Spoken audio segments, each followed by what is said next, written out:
ভিতরে ঢুকাই দিই, বাইরে থেকে লাভ নাই।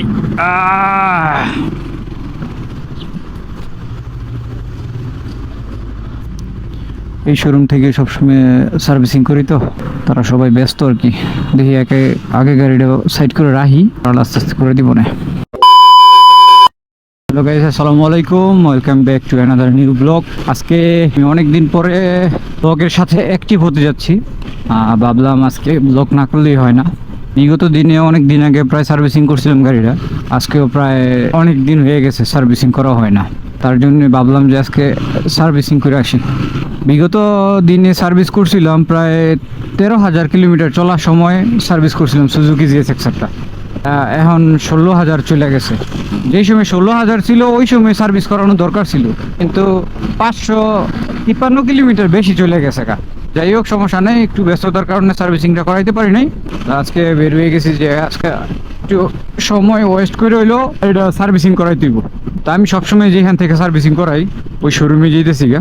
ওই শোরুমের সার্ভিসিংগুলো ভালো সবসময়।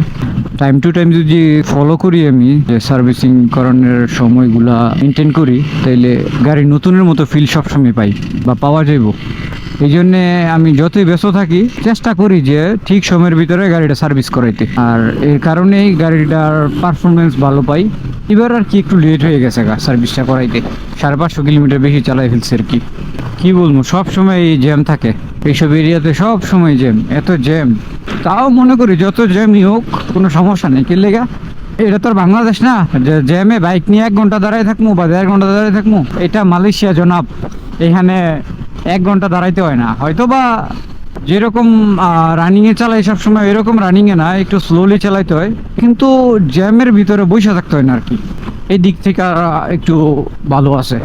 বিকাল 5:30 বাজে, প্রায় 6টা বেজে গেছে, 7টা বাজে অফ হয়ে যাবো। তো তার আগে আগে যাইয়া সার্ভিসিং করাতে প্রায় 30 থেকে 40 মিনিট সময় লাগে। এই 30-40 মিনিট সময় 1 ঘন্টা সময় হাতে নিয়ে নিছি আর কি। ভিতরে সার্ভিসিং শেষ করতে পারবো ইনশাল্লাহ, সমস্যা নেই। আইসাও পড়ছে আর কি, হাতের ওই পাশে ইউটার্ন নিয়ে ওই পাশে যাইতে হবে আর কি।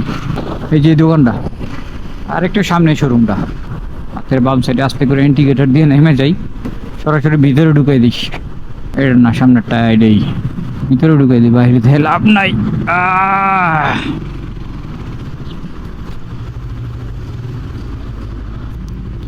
এই শোরুম থেকে সবসময় সার্ভিসিং করি, তো তারা সবাই ব্যস্ত আর কি। দেখি আগে গাড়িটা সাইড করে রাখি, আর আস্তে আস্তে করে দিব না। এবং বলি পার্কিং চিনি আছে না, চিনি।